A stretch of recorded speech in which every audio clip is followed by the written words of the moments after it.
Hello, all of you Vainglorious, you wonderful people. This is the Jacksheepe Lawnmower, and I'm about to find out if it'll off-road. And I guess I'm going to do that with my buddy Rocket standing on the side of it. This vehicle tied for votes again this week, and with all the vehicles last week as well, with 8 votes. Rocket nearly flipped the whole thing over when he fell off. So, lining up here on the start line, and the handbrake on this thing's so weak, I can't even do my normal hold the handbrake, rev the engine thing that I do here on the start line. But we are now off? Well, we're moving forward at least. So I guess that's something good here. Not exactly what I call a sense of urgency behind the lawnmower.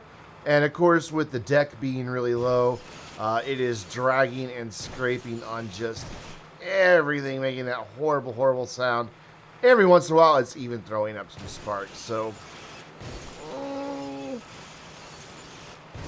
honestly, I'm not expecting good things from the lawnmower. What I did learn about the lawnmower, though, during this testing, and you'll see it here in, well over a minute from now, the lawnmower is front-wheel drive. I don't know of any lawnmower that looks like this in the world that's front-wheel drive. I do know of some front-wheel drive lawnmowers, but they have a massively different configuration than this one has. So I find it very odd. When I was a kid, we had a riding lawnmower kind of like this, and with the levers where they are, and it was, well, look at that. There's Rocket going idle 2 weeks in a row. But it was rear-wheel drive because, well, it was just the way it worked. But anyways, I just thought it was odd that this lawnmower is front-wheel drive. We are once again in the death match that I made for Wood Off-Road testing so that I can change what vehicles spawn.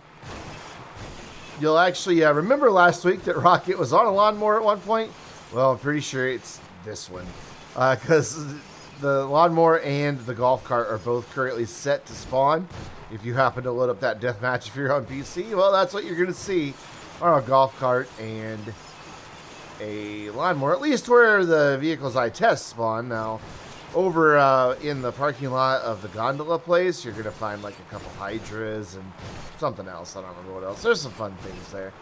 But anyways, here we come around a corner, picking up some speed, but we are now going to have to start our actual climb and boop, insta-stop because, again, it's that lower deck, the utility deck of the lawnmower, that gets caught on things, and no matter what angle you take, it just gets caught and slows you down. So I'm going to back up, see if I can't get some speed, and we're going to try going a little farther to the left this time.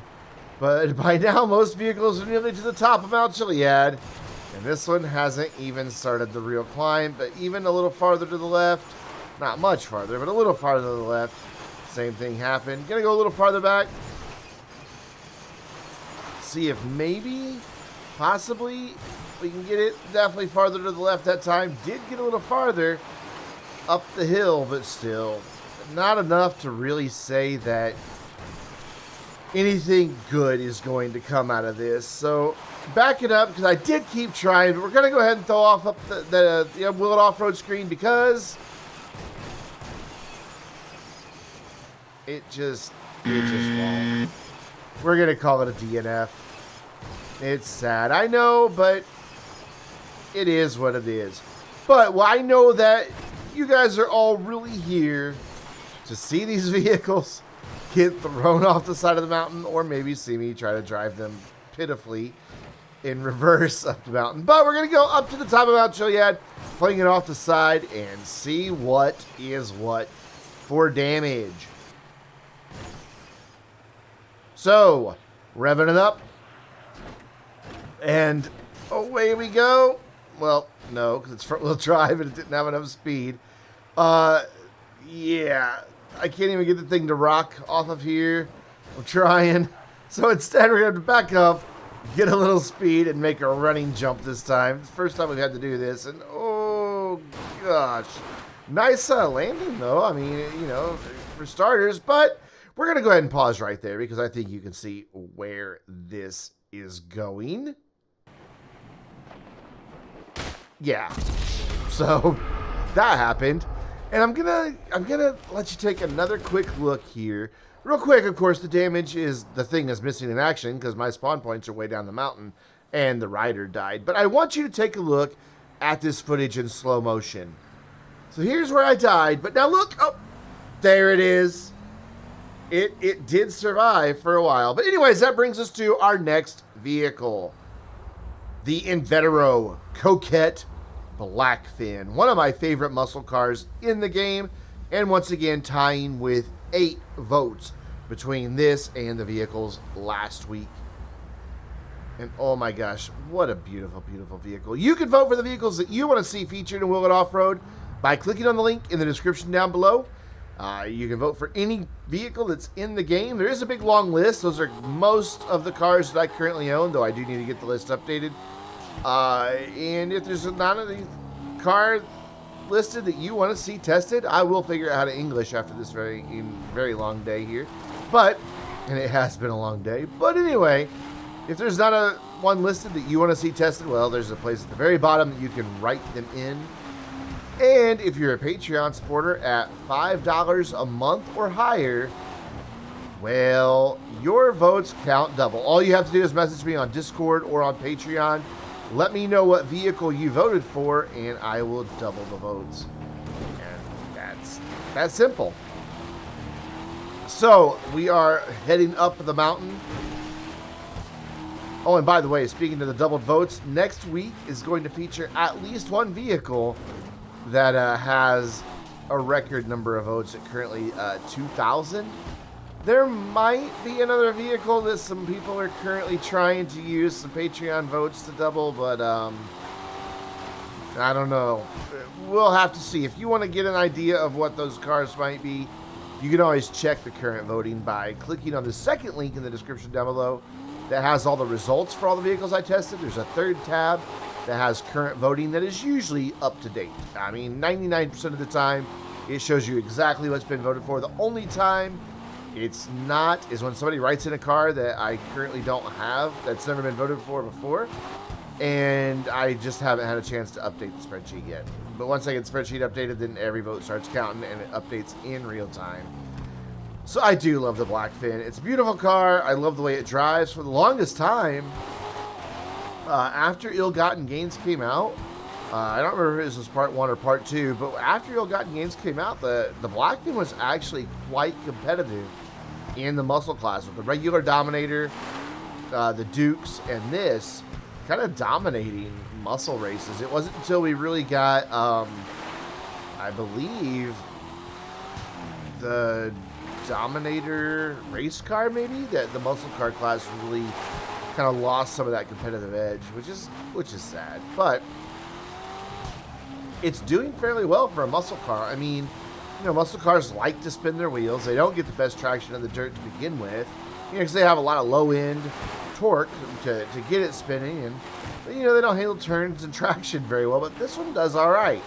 It's not going to get that sub 3 minute mark that I really like to see to consider it a really, really good run, but for a muscle car, it's doing fine, and it's looking fine while doing it. This is one of my favorite paint jobs I've ever had on the car. I think this car looks fantastic. I have another one that's topless, that's solid white, and has slightly different wheels. I think they're spoke wheels without the white walls, but I went with a little bit more of a classic Corvette-inspired look on this one, though, you know, the solid white is a classic look as well. So I had to back up just to get enough speed because we weren't getting enough traction, but we are up 3 minutes, 17 seconds. Will the Coquette BlackFin off-road? Yes. Yes, it will. In a beautiful sunset over Los Santos to prove it. So that means we now have to take it back down Mount Chiliad in a controlled descent. I try to avoid these nighttime runs, but I had just recorded a ton of vehicles all in one day. This was the last one that I had, and I really did not want to wait for a whole night cycle to go through again before I recorded this one, so I apologize for the darkness. At least the darkness in this video. The darkness within your soul, I can do nothing about. Sorry. That's your darkness. But listen to that engine. Oh, that should cure some of the darkness in anybody's soul. Listen to it every time I let off. Oh, yeah. Yes, listen to her growl. It's like, I want to go. Let me go. Love this car. Love the engine sounds on this car so much. It's one of the reasons I raced it so much, because every time you come into a corner and lift for just a split second, that engine would just snarl at you. It's amazing, amazing sound. It's doing really well going down the mountain, actually. It has just enough grip. I'm being careful as I get rewarded for my careful driving. Be careful to not get too much speed because, you know, muscle car brakes aren't the strongest. They're good on the BlackFin, but it's still a muscle car. Look at that. That was really nice and flat. Oh, it sounds so good going through there. But that was really nice and flat coming over that first jump. Let's see how it does here on a bigger jump. A little sideways, so yeah, it spun because I was going over it a little sideways. But regained its composure rather quick, so not too bad, actually. Again, I mean, we're talking about a muscle car here. So the way this thing's performing here, coming back down the mountain, is actually really good. Got to keep the speed down for sure, otherwise I'm going to fly off the mountain. But with that in mind, it's getting a pretty decent run down through here, and it's not really getting out of control. So, well done, Invetero, for making a somewhat off-roading muscle car. Granted, again, not the fastest, but, you know, still, might be one of the sexiest. So, oh my gosh, this car does look good. Coming around to our final bit of dirt here. Oh, back end did get away from me. You'd almost think I was a Mustang driver at that point. Coming around the final bend, a long one. Slight curve to the right.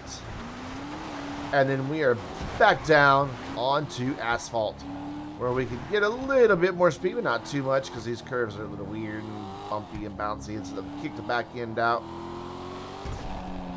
But I'm pushing it just as hard as I can. And we are down from the top of Mount Chiliad in 2 minutes. 46, almost 46 flat. So, let's go right back to the top of Mount Chiliad, where, daybreak. Look at that. And throw this thing off the side, see what type of damage it can take. Again, it is an ill-gotten gains vehicle, so it came out, you know, after Rockstar had gotten lazy and stopped giving us really detailed damage models. Though this car does manage to get a couple of minor dents, despite its crashing down at the side of the mountain. So, it wants to barrel roll a lot, and we actually get quite a few really cool jumps and spins with this car. I don't know what it is about the physics of this particular car that causes this stuff, but this is going to be one of the coolest looking runs that we've had in a while going down the hill, just because it does a great job of wanting to get back on its wheels, but when it's not on its wheels, we get a lot of good rolls and a lot of good flips out of it, so it makes it kind of enjoyable. Ooh, nailed that boulder just a little bit. Look at that. It just wants to find its wheels, which is rare among a lot of these cars. I cannot talk today. Oh my gosh, we have an engine rattle though. Despite having 100% armor, we do have an engine rattle, and we're also way off course right now. There we go. Got it back on. See if we can't just thread the needle there, and we did. It back in. Comes around, and look at that. I think that was a cool flip. Come on. Come on. That was cool. Admit it. Anyway. Yeah, that engine's in a bad way. I'm sure that didn't help at all to just ram into the side of a big concrete wall. Through our last little tunnel here, we come up and around, maybe around, or just flat into the wood pile. Now we're pointing backwards.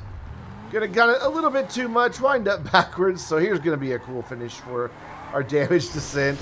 Gonna just swing it around there. We're down to 1 minute, 53 seconds. Let's take a look at the damage. All the windows and the lights, as well as the hood, are gone. The doors and trunk will not close. It has bent wheels, minor body damage, and some pretty significant engine damage. Hey guys, don't forget to go vote for the vehicles that you want to see featured in Wheel It Off-Road by clicking on that link in the description down below. And until next time, I'm Brandon, reminding you to stay vainglorious.